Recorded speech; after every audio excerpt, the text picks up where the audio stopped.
This week, Liza Nash Taylor, debut author of Etiquette for Runaways, talks about writing towards an unknown ending. I kind of had to trust that process, that the character was going to make a decision or sort of lead me to the logical ending.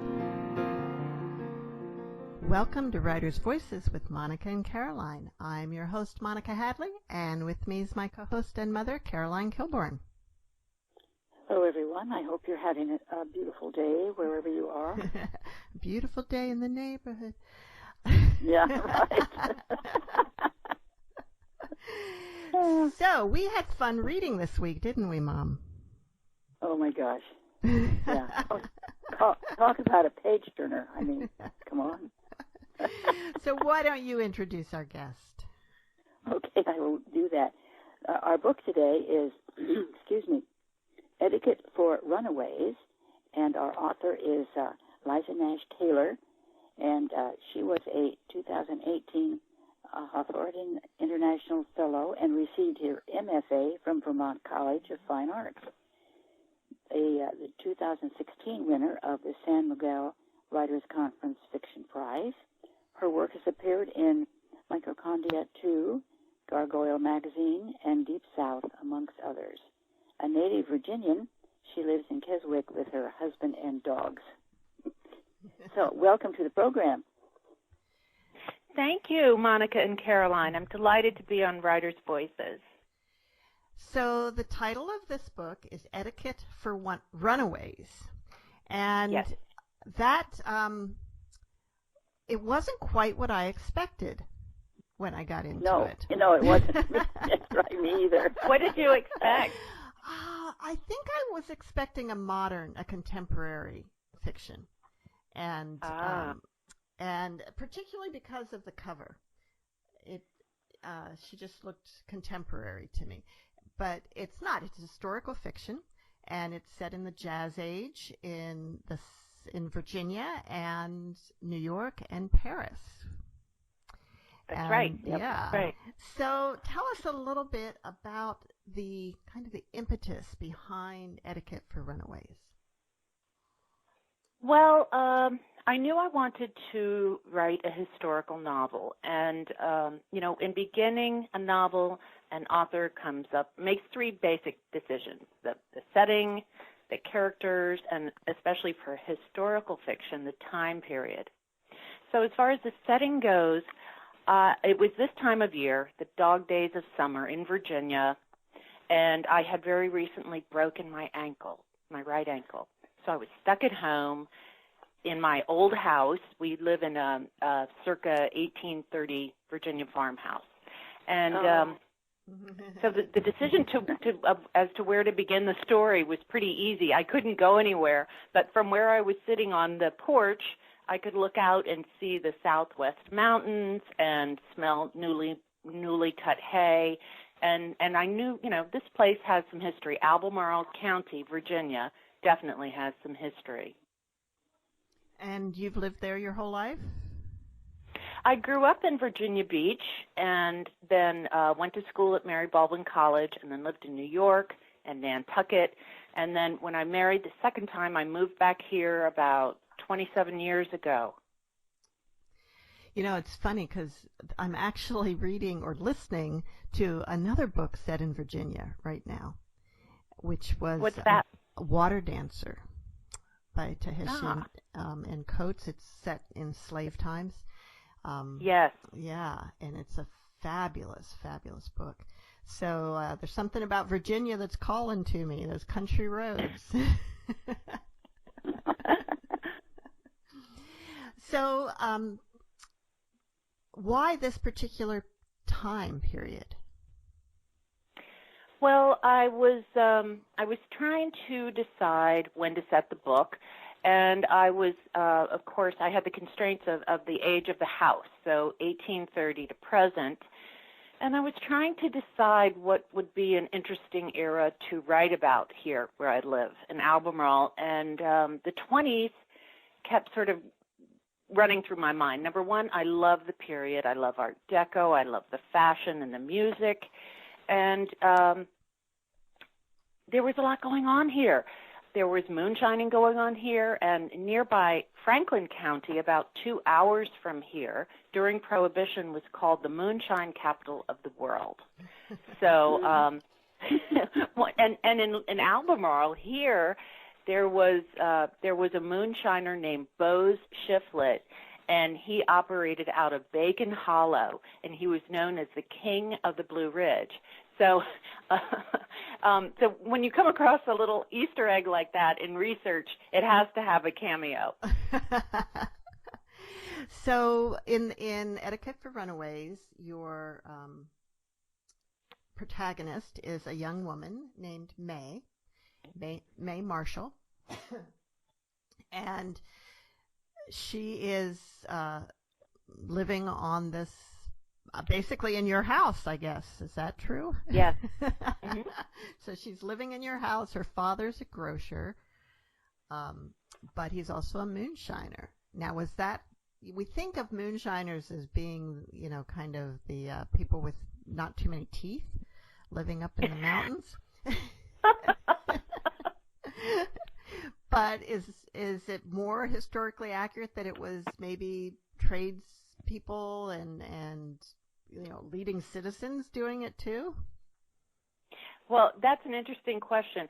In my imagination, the Marshall family has started the Keswick Market, which is sort of the one pump filling station country market of the in the area, and they also have an orchard business where they make jams and jellies and so forth. But I do imagine Henry Marshall having teeth. So, yeah, I thought he was fairly well-to-do, fairly established. But all people from all walks of life were breaking the law during Prohibition. I don't know if you know the difference between a bootlegger and a moonshiner. Well, I think a moonshiner was making the alcohol, and a bootlegger was importing it, transporting it, selling it in some way. Exactly. Yes, on the black market. Yes, and in fact, in the house where my brother-in-law used to live, which is 2 farms over from us, when they moved in, they found in the living room floor 2 trap doors that were installed during Prohibition to hide illegal alcohol.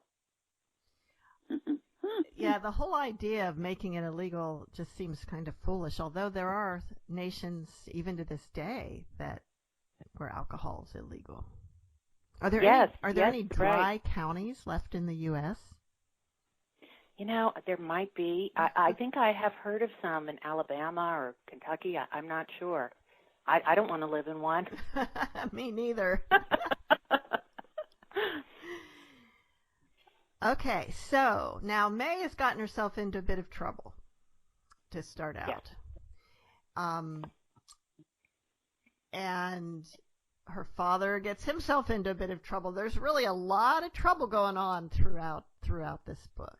There is a sort of a constant stream of trouble, and things fall into May's lap that she didn't ask for. And her character is actually inspired by Daniel Defoe's 1722 novel, Moll Flanders, which I had read shortly before I broke my ankle and started this book. And so Moll Flanders sort of, as she's coming of age, people try to take advantage of her, especially men, and Moll is wily and clever, and she finds ways to get ahead and to get even, and she doesn't always follow the rules. And that really appealed to me, and I loved this very early novel. When you think about it, 1722, that's 100 years before Jane Austen was publishing her first novel. Wow. And the idea that a man writing during that time, I assume Daniel Defoe was actually a man. Sometimes people who wrote as men weren't, but that he would have a female protagonist is kind of surprising in a way. He first marketed it as a cautionary autobiography, and but he was a bestseller of the time, and people pretty quickly pinned it on him that he had written this story, and it was supposedly based on a true story. Okay, so he was writing it under a pen name originally, pretending to be a woman. Exactly. It's interesting because we've had a couple authors on recently men who were writing from a female point of view. And there's times when I feel like the character, although they were both very good books and very wonderful authors, that I wasn't sure they totally got it, the woman's perspective, or at least it wasn't a woman that I would necessarily identify with. Right. Yeah, I've had that experience in reading too. Yeah. So, but do you think Daniel Defoe got it right? Well, I just liked I liked this girl's nerve, and I just thought it was sort of refreshing to me to read about a heroine who makes a lot of mistakes and bad choices. And so does May. Yes, indeed. You're listening to Writers' Voices with Monica and Caroline, and our guest today is Liza Nash Taylor, author of Etiquette for Runaways. So how much of this book did you actually write while you were laid up? Oh, well, it was the first novel I had attempted to write, and I came to the writing game very late, like in my early 50s. Which is funny because I'm hearing about a lot of debut novelists like Alka Joshi, who we talked to recently. Yeah. Yes, and I loved The Henna Artist. So I came to writing late and started this novel, and I knew I wanted to finish it once I started it, and I took several writing classes, and then I decided I really, really needed to buckle down and invest in this, and I wasn't working full-time anymore, so I enrolled in a low-residency MFA program at Vermont College of Fine Arts. And I've heard of that program. So yes, it's wonderful. Did that work? Well, you go for, it's a 2-year program, and each semester you're 10 days on campus in Montpelier, Vermont, and it's just like going back to the grottiest college dormitory you can imagine with bad cafeteria food. But it's a wonderful, wonderful, immersive experience. So I went back, at the age of 56, I started this program. And through the program, I worked on this manuscript doing draft after draft. I signed with one agent and spent a year revising with her, and then we sort of parted ways. We couldn't agree on which way the story should go. Then spent another almost a year finding a second agent. So it's really been a process. So as far as, and I don't really write outlines. So to answer your question, in the 8 weeks I was at home, I just sort of started writing scenes that came to me, and then that's how I write. I don't write from start to finish. I write scenes, then I write backwards and forwards from those, and some of them end up falling out, and then, some will be tweaked, but then eventually they all string together. Good. Well, let's talk a little bit more about the process of stringing them together. So, it's like, of course, with the computer, it's probably easier than it used to be when, we were writing on paper back in the day. A lot of writers use this program called Scrivener, where you can save scenes and things. And I've tried it one day, and it made me want to pull my hair out. So I just end up, I have sort of one big document, and I divided it into 3 parts: Virginia, New York, and Paris. And then once I had decided my settings and my characters, I started researching. And in my research, I came across historical events that, and these are what I call Easter eggs, things that can either end up as a little detail of everyday life that I think are interesting, or else it can really turn a plot on its axis. And that has happened in both of my novels. The whole Paris section of this book came about when I started looking into the life of Josephine Baker, who I've always been fascinated by. But when I read about her debut in Paris at the Théâtre des Champs-Élysées in 1925, I knew I wanted to write around that. And I started out using Miss Baker as a character. I didn't write from her perspective. I was writing May's observing her life. And then my then agent said, don't do that because your reader will have expectations and you'll be constrained by the events of Josephine Baker's life. So that was good advice, and I ended up modeling a character, having a character who was inspired by Josephine Baker, and her name is Janie. Yeah, I like Janie. She was a good one. Thank you. So tell us a little bit more about these Easter eggs. Well, let me think. There's another one that also shaped the plot, and that was when I read about a trial called the Great Moonshine Conspiracy Trial of 1935. And I was telling you about Franklin County being the moonshine capital of the world, and it was rife with corruption and violence, as you can imagine. But there developed a ring of crooked sheriffs and officials who were defrauding the government out of $5.5 million in whiskey excise taxes. And that's the equivalent of roughly $95 million today. It ended up being the second longest trial in Virginia history. And so I don't go into the trial, and I take that 1935 event. I just used the whole thing of the crooked officials, moved it to 1924, and I was able to use those details. So these officials were shaking down the small moonshiners for protection money when, in fact, the governor of Virginia had told them to leave the small guys alone, just find them, go after the big cases, because the Virginia courts and jails were already full of small operators. Anyway, it was a big trial in its day, so that was an Easter egg I sort of stumbled across. Another one was, I don't know if you saw the Netflix series with Octavia Spencer about Madam C.J. Walker this year, but she was an amazing African-American woman. She was a philanthropist, a businesswoman, and when I read about her academy in Harlem, I knew that I wanted one of my characters to attend that academy. So Rocky, May's friend in New York, is an aspiring hairdresser to the stars, and at night he goes to classes at Madam C.J. Walker's academy. And that was another Easter egg that found its way into the plot. So, Mom, do you remember, like in your childhood, ever hearing anything about Prohibition time? Oh, I don't know. Maybe. Yeah, I don't know. I just looked up. It was between 1920 and 1933, and so of course Yeah. that was before you were born, but not too long before. Yeah.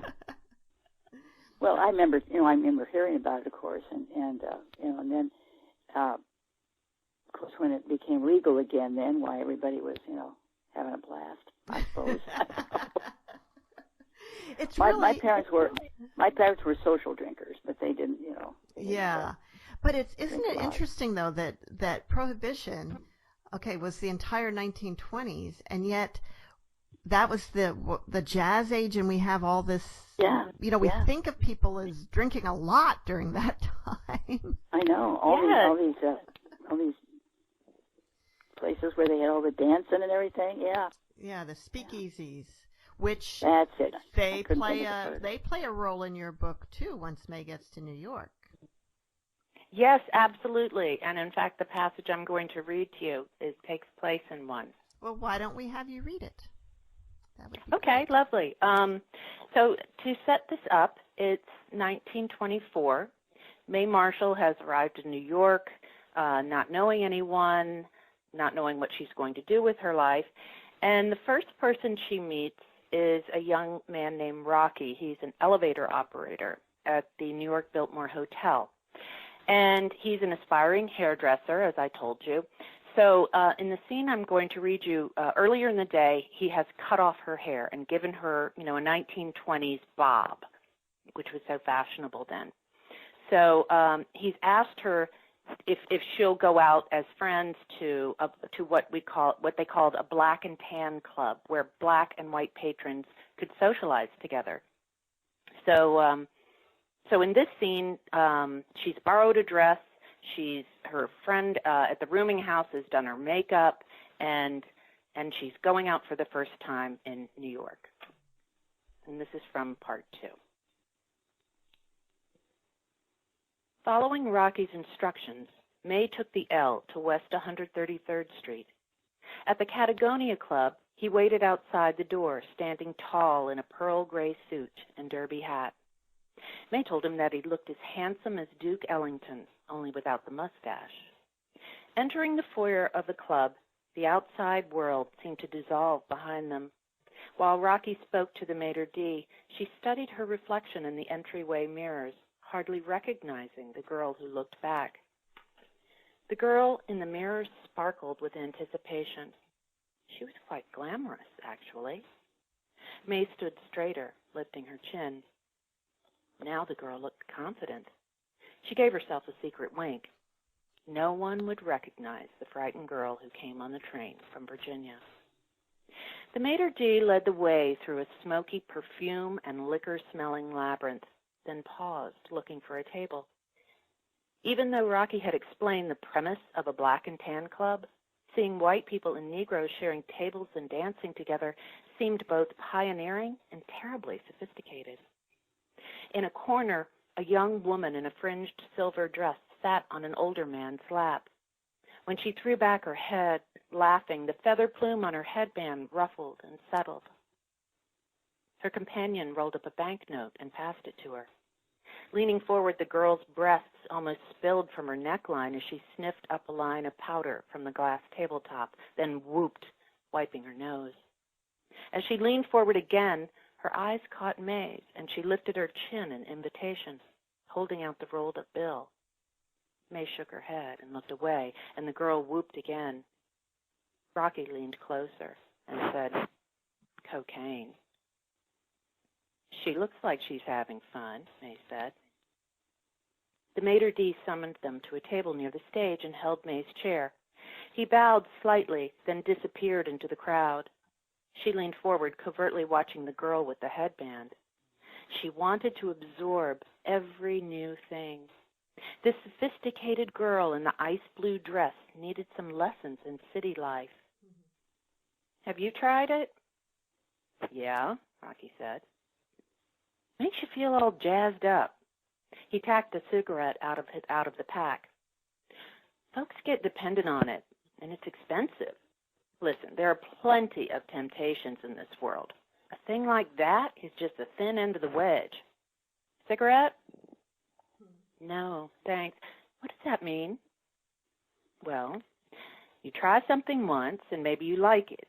Then you try something else, a little bit riskier, and before you know it, you're living on the street.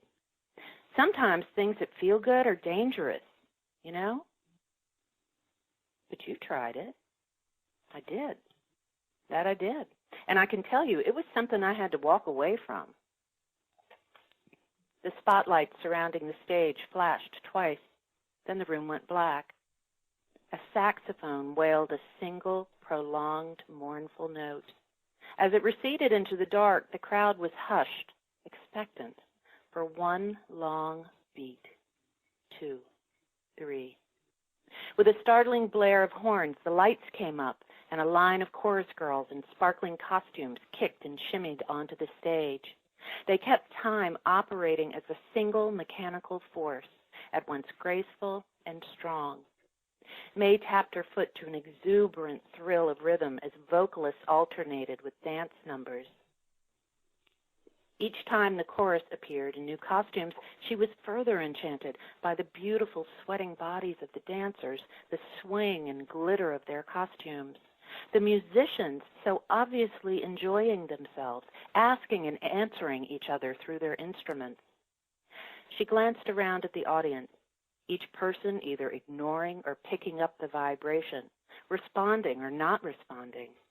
There were eyes bright with cocaine, eyes lidded with boredom or drink, or both. Rocky was watching her. "You seem to be enjoying yourself." May sat forward eagerly, her palm on her chest. "I've got goosebumps.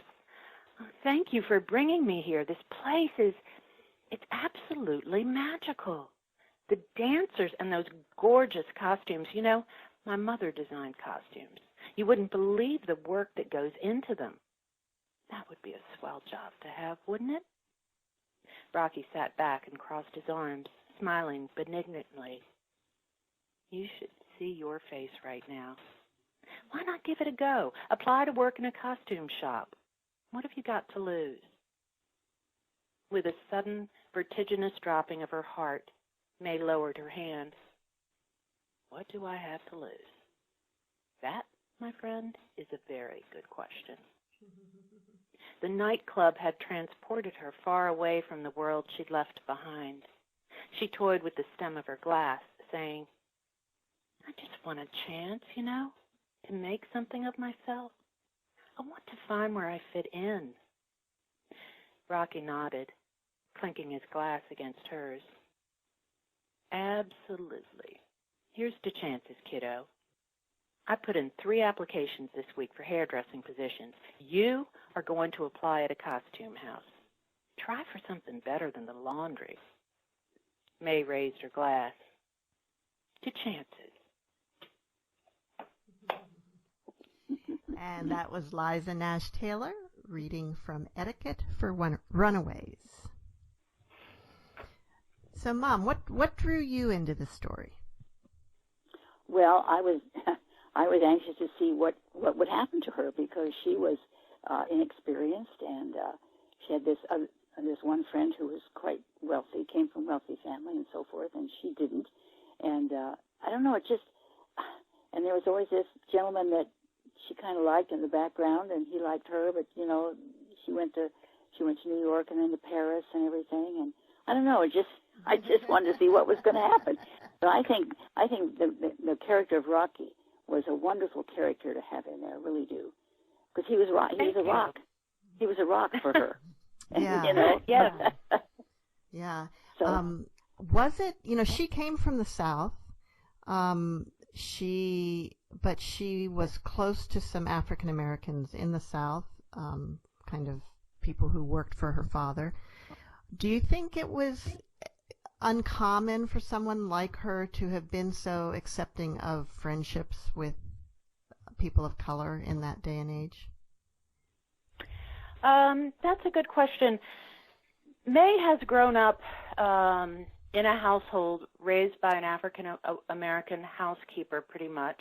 Her mother left when she was 7. And her father is an alcoholic, and he's emotionally unavailable.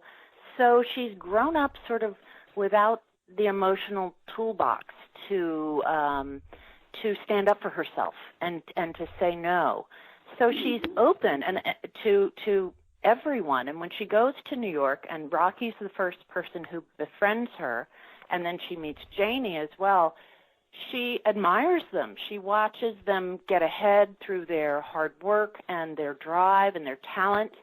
And so she really isn't judgmental. But, you know, it's hard to write about the 1920s or any time in American history without laying over sort of our modern sensibilities, you know, of how people should be treated. Yeah. So every instance of racism I cite in the book, I made sure that it came from research, you know, because especially when I was researching Josephine Baker's life, I would come across these incidents that happened to her, and I couldn't gloss over them, but neither did I want to sensationalize them. Hmm. But they did, obviously, all of them did experience racism, and when May tried to take Rocky shopping, that must have been an interesting thing to write. Interesting scene. That was hard to write, actually. Yes, and then in Josephine Baker's life, when she was going from New York to Paris on the steamship Berengaria with the troupe of Les Revues Negres, she was invited to perform with the orchestra in the first-class lounge on the ship, but she was made to take the service elevator to get there. So, yes, it was definitely happening, and Josephine Baker basically went to Paris and liked it so much better that she never came home. She ended up buying a chateau. She adopted 12 children of all different nationalities and called them her rainbow tribe. She really was quite extraordinary. So these things were happening, and in the entertainment industry, of course. So yeah, I didn't feel like I could leave that out. Oh, of course. Now, there was still racism in Europe, I'm sure, but maybe in a different, not as much. No, not as much. As much. Josephine Baker and a lot of African American entertainers went over there and stayed. And writers stayed after too. World War I, and writers as well. Yes. So let's talk about World War I because it's over, but it plays a role in the book as well. That's right. May's neighbor and good friend, the Craig family, lost a son, their oldest son, in France in World War I. And when I was editing the book, the pre-publication edits, the very final polishing edits, I happened to be in France, and I took a day from Paris, and I went to the Aisne-Marne American Military Cemetery in Chateau Thierry, France. And it's about an hour on the train. It's at the foot of the Belle Isle Wood, which was the site of a huge battle. And there are over 2,200 American graves and a lot of unidentified soldiers. It's a very moving sight if you've ever been to a military cemetery. And it ended up changing the whole end of my book. And no spoilers, but that trip and that experience and that bit of World War I really came in and it hit home with me. And even at that later point, you were able to make that material a change? Well, you kind of have to when your editor says, this ending doesn't feel like an ending to me. Ah, okay. So now also you have a character who suffers from PTSD from World War I, which... That's right. We have this. Yes. We kind of have this impression now that all the World War I soldiers were devastated by their experience. Why do you think we think that? Shell shock. Yeah. Do you think it was so common that it was everyone, or was it just that for the people who were affected, it was so severe? Yeah, that's an interesting question, and I don't really think I know the answer to it. I just took, again, I did some research and came up with this character who seems perfectly normal and goes about his business and does his job, and yet he has these episodes of what they then called shell shock, where he just shuts down. Yeah. Because they called that through the Second World War too. Yeah. That's what it was called then. Right. So I'm sure that Civil War soldiers, that throughout history, soldiers have probably always experienced that. But there was something about World War I. I think it had to do with the trenches, the trench warfare, that maybe made it more severe. And maybe just the new armaments and ammunition and things. The bigger bombs and. Right, and air warfare, exactly. stopping bombs. The air war. Bombing, The air war. Absolutely. Yeah. Wow. Yeah, a lot different. You're listening to Writers' Voices with Monica and Caroline, and our guest today is Liza Nash Taylor, author of Etiquette for Runaways. Now, Liza, you mentioned this was your first novel. Had you done other types of writing before? Well, as I told you, I came late to writing and started, this novel was the first thing I tried. And then I decided that in just experimenting, I wrote an essay, and that was published, and then I wrote a flash fiction piece, and that was published by the Harvard Bookstore in an anthology. And then I worked on some short stories, just sort of trying out different forms, but I kept coming back to this novel And now that I've completed this one and the sequel, I don't think I could go back and get back into that whole form of writing short stories. It's like I've lost it. It's I'm now just a novelist, and that's how my writing mind works. So you've already written the sequel? I have. What happened was I told you that this one took a while. There were lots of drafts, and when I was in my MFA program, we had to produce a creative thesis, and that would be a novel or if you were a nonfiction writer, a book of nonfiction or poetry. So I had to start I had another project going at the same time, and it ended up being a standalone sequel, meaning it's a dual narrative. May is back. There are some characters that the readers will know, but there's another whole storyline, and it is based around the events. It's set in the Great Depression, 6 years after Etiquette ends, and it's set around the events in 1932 of the Veterans Bonus March on Washington, D.C. I know nothing about that. I didn't either, and there's another Easter egg. What happened was in the Depression, this was at the bottom of the Depression, 1932, and a group of 8 veterans in Oregon got together, and they decided they were going to go all the way across the country on foot or riding the rails or hitchhiking, and they were going to petition President Herbert Hoover for the early payment of their war bonuses.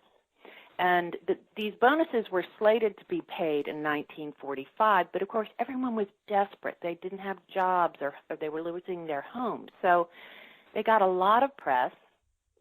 By the time they got to Washington, D.C., about a month later, there were 14,000.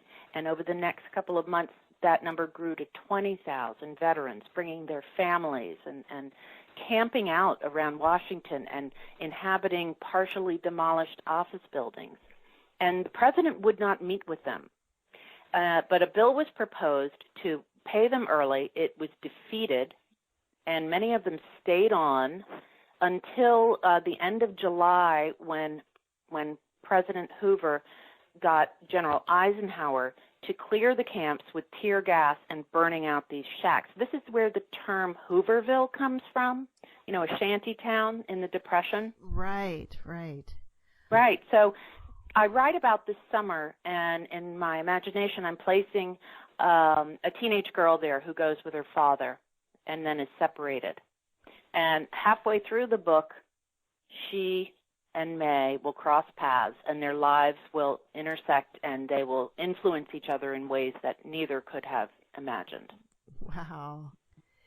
Well, you're finding some interesting little bits of history here to, a lot of people write set books in times and historical fiction in area, kind of things that we all are familiar with. But you're just going a little bit off the beaten track, and I find that really fascinating.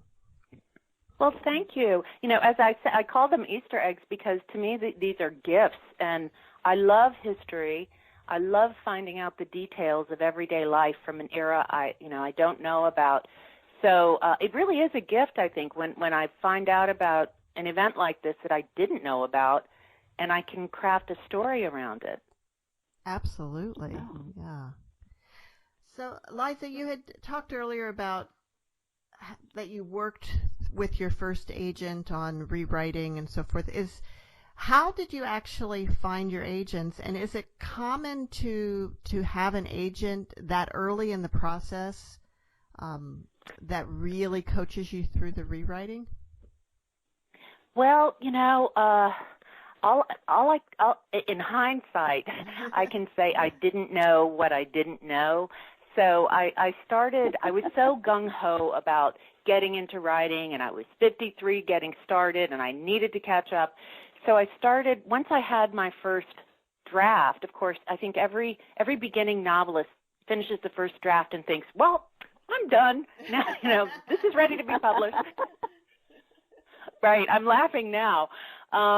So I wrote a query letter. I researched how to write a good query letter, and started sending out queries. And I got some responses. The first one was 6 minutes later, and then some would come in later.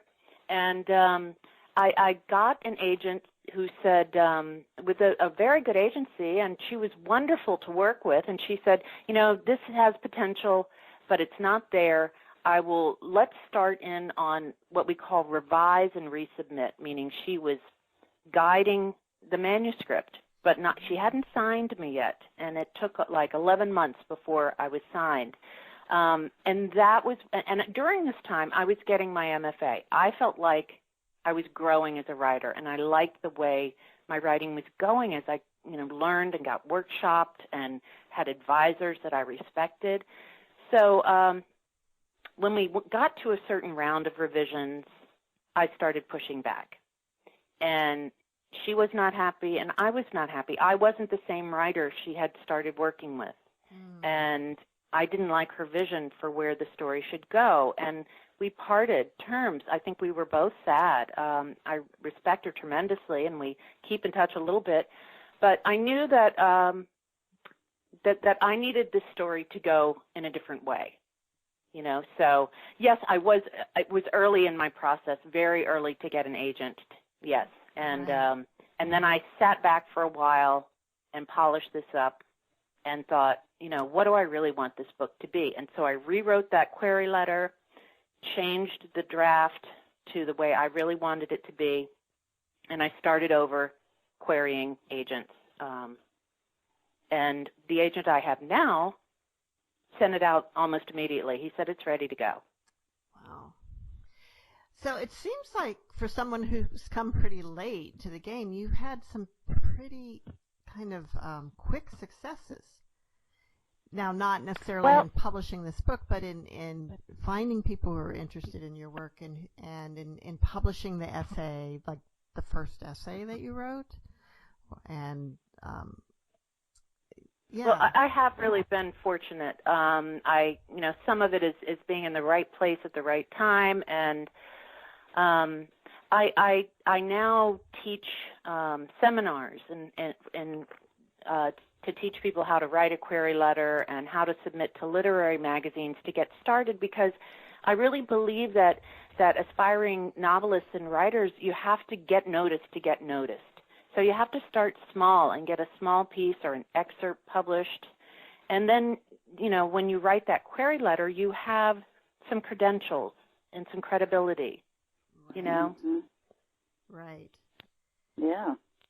That makes sense. That's a great quote, that you have to get noticed to get noticed. Yeah.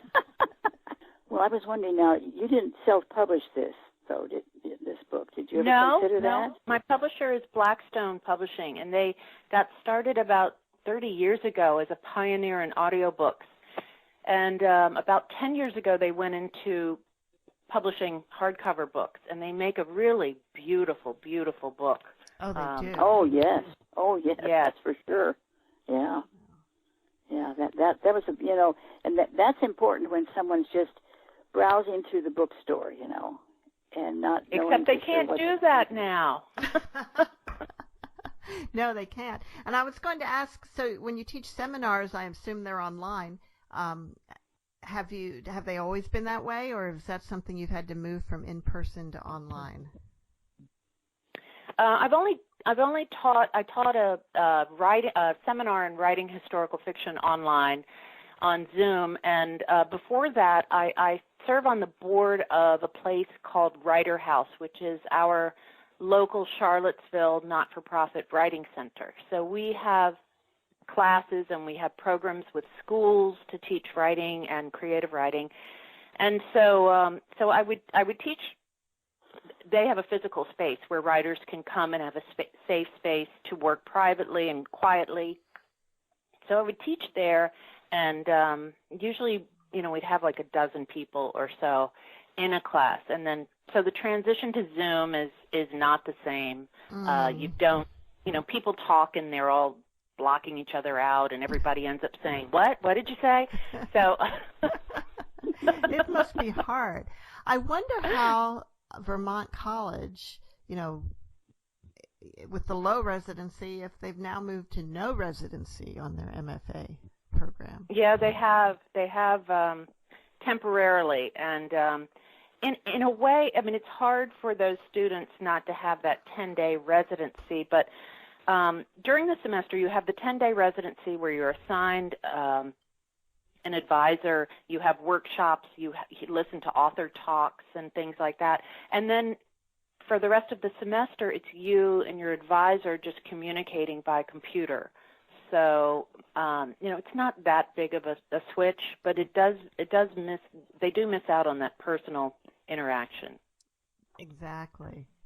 Have you, I know some fairly well-known authors are doing these master classes now. Have you looked at any of those? I haven't, and I have seen some very tempting-looking ones, like Joyce Carol Oates. Yeah. Wow. But right now, I just don't have time.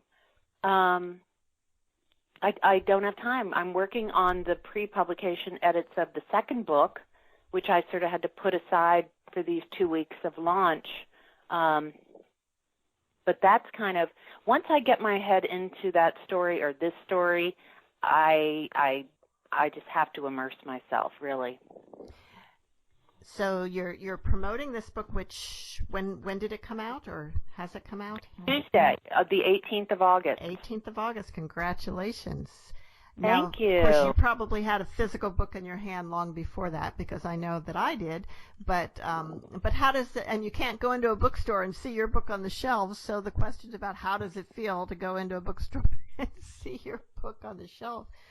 It's hard to launch a book in the time of COVID. How? Yes. What's the experience been like for you? Well, I don't have any frame of reference of having it be any other way, but our local bookshop, New Dominion Bookshop, which is in downtown Charlottesville, it opened in 1924, and we have that, and we have a Barnes & Noble, and they both have big posters of my book cover in the window, and I went to New Dominion Bookshop in a mask and signed 70 copies. Okay. So I had a little bit, somebody took a picture, I took off my mask for a nanosecond and didn't exhale. So it was like a little stage setting of, this is what it might be like. But all of my book tours canceled. I was supposed to go to the Louisiana Book Festival, and that just canceled. So hopefully next year, for my second book, I'll be able to do all those things. So to have another book come out so soon is unusual. But you were writing, I'm sure you were writing it while this one was in process. That's right, yes. So they're a year apart, which is not unusual in historical fiction. And some writers, write series. This isn't, I don't know if it's a series. I did get a 2-book deal, which was great, and I'd obviously already finished Etiquette when I got the offer from Blackstone, and then my agent told the publisher, hey, she has another manuscript here, and Blackstone said, well, send it over. And a couple of days later, they came back and said, we want both of them. So I was very fortunate that happened. Yeah. Yes, you were. Yeah. Wow. And when do you start book 3? Good question. I've been playing when you have sort of a fallow period once you sign the contract and it's 14 months until your book comes out, and then things don't really gear up, with the cover design and marketing and all that stuff. So you have a little bit of downtime once you hand in your final revisions. So I started playing with a third book that, I can't give away. If I tell you the plot, it would be a spoiler for the first book. So I hadn't even thought about that. But it could be sort of a series. I don't know. I think my publisher probably wants to see how this first one does before we talk about a third. Right. True. How did you decide on this title, Etiquette for Runaways? Well, when I told you how much I love to research and find out details of daily life. So I love to buy novels and periodicals that are contemporaneous to the time period I'm writing about. So I go on eBay and I buy old magazines and novels, because in reading those I can really get a good sense of speech patterns and slang and how much things cost, etc. So I bought a 1922 original copy of Emily Post's Etiquette in Society, in Business, in Politics, and at Home. And that was the first edition of that book that they're still publishing today. And in my imagination, May might have gotten a copy of that for her high school graduation. And then through the novel, she kind of refers to it as, how to respond to a party invitation or whatnot. Right. It's interesting. I'm sitting here in my home office, and I have 3 kind of matted covers of the Montreal fashion section of the Montreal newspaper from 1932 that I'm looking at. That I just would fit you. I think you would really enjoy them. I bought them at a poster shop up in Montreal a few years ago, and they're the real thing. How wonderful. They're not copies of them. They're not prints. They're the actual covers in color, and they have how wonderful. Yeah. I'll send you a picture of them. I'd love to see them. Yeah, I keep a big bulletin board in my writing space, and I change it depending on which novel I'm working on, with pictures of interiors and locations, and I make a playlist of music of the era, because I'm very visual and I like to sort of immerse myself, as I said. So I love looking at pictures of what you're describing. Yeah. Sounds wonderful. I'll definitely do that. Do you think you'll continue writing in the same era, or is there some other historical time period that's calling your name? Well, so the first one is 1924-25. The second one is 1932.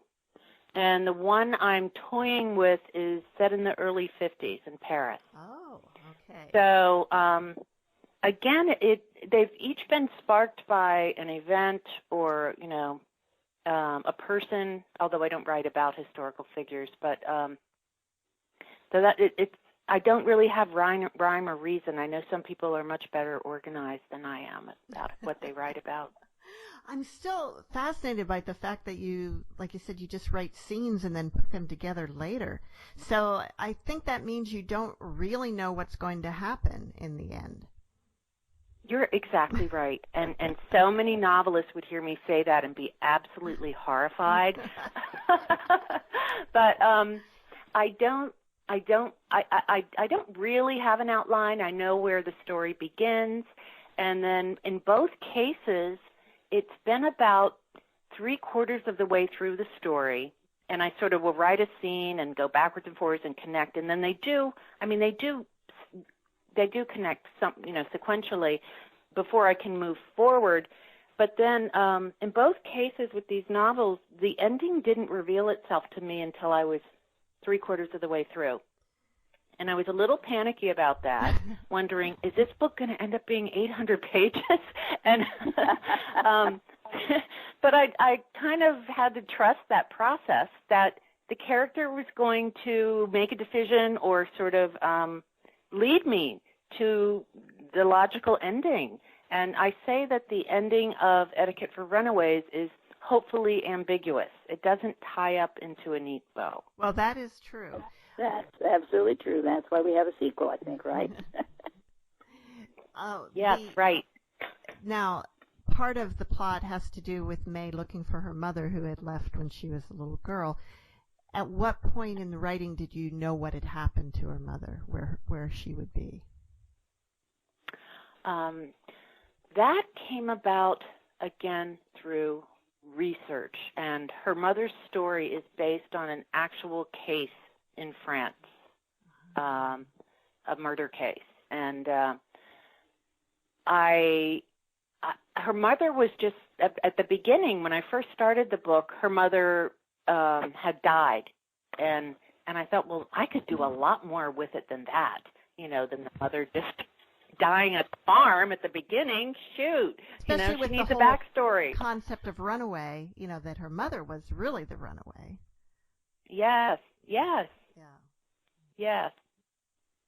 So really you get and that. And she was echo. left, her father wouldn't talk about the mother, and Meg didn't understand if she'd been a bad little girl or, it's clearly it was scarring to a 7-year-old. Yeah. Oh boy. Okay. Actually scarring her whole life because she always felt like she was not good enough for this or not good enough for that, and but she turned out pretty good.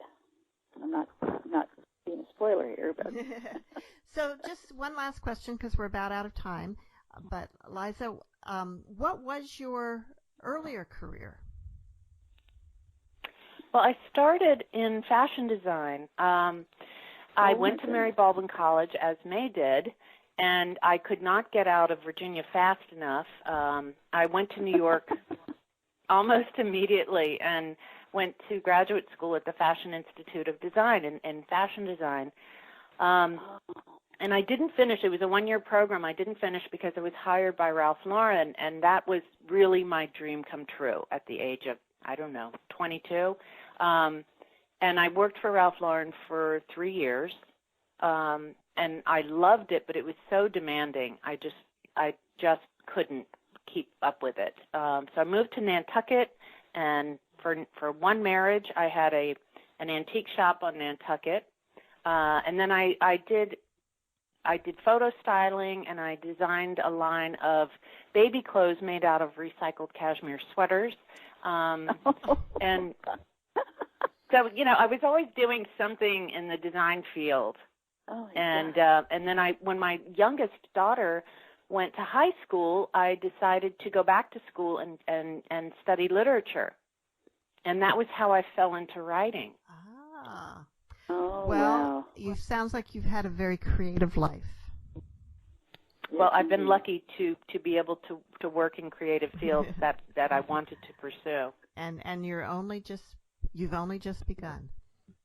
Yes, at the age of 60. Well, thank you, Liza, so much for being with us today. Thank you, Monica, and thank you, Caroline. I've really enjoyed talking to you. And, Mom, do you have some closing words? Well, I do. Actually, it's the final sentence of the book, and it's not a spoiler, but the world it's not verbatim, but close. The world is a big place, full of mistakes just waiting to be made, but maybe, just maybe, there are some second chances too. Thank Very you. nice. Thank you, Liza. Thank you, Mom, and see you all next week on Writers' Voices. Thanks for having me.